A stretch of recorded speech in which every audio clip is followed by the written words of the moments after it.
Okay, now in this video I'm going to talk about some questions which you need to evaluate the value of this function for x equals to 10. So I need to plug in at the place of x 10, so I'm going to plug in over here x 10.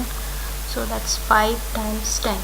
This value of x I have plugged in over here, 5 times 10. Now I need to simplify this, so 7 plus 50, when you add it is going to come 57. Okay, the same way this question is there, where I need to find the value of evaluate this for x equals to 3 and y equals to 8. Means x place I need to plug in 3 and y place I need to plug in 8. So I'm going to plug in x 6 times x value is 3, negative y is 8.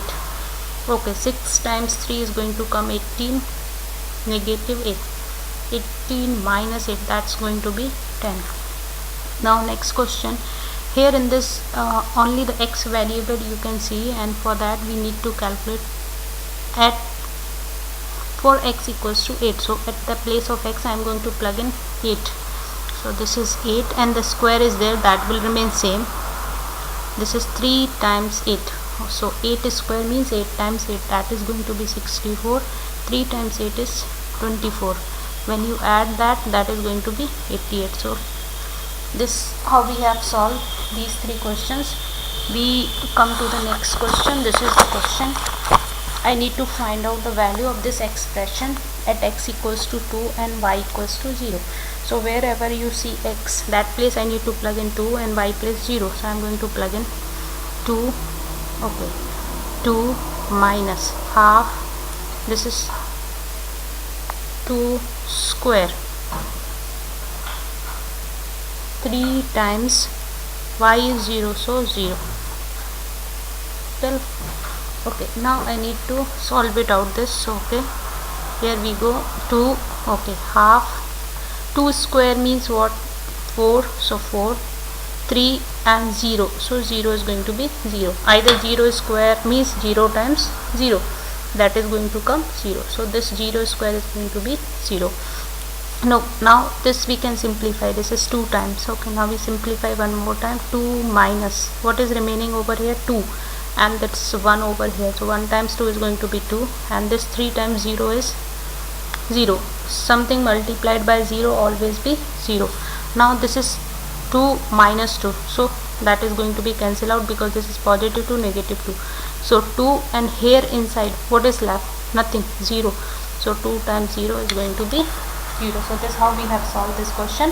One more question we see in this video, and that question is going to be, all questions are of your textbook questions, and I'm going to take the question of your textbook, question number 11. That question is x square minus 3x minus y, that value we need to calculate for x equals to 8 and y equals to 2. Okay, so here we go, we see the video. Okay, now this is the question.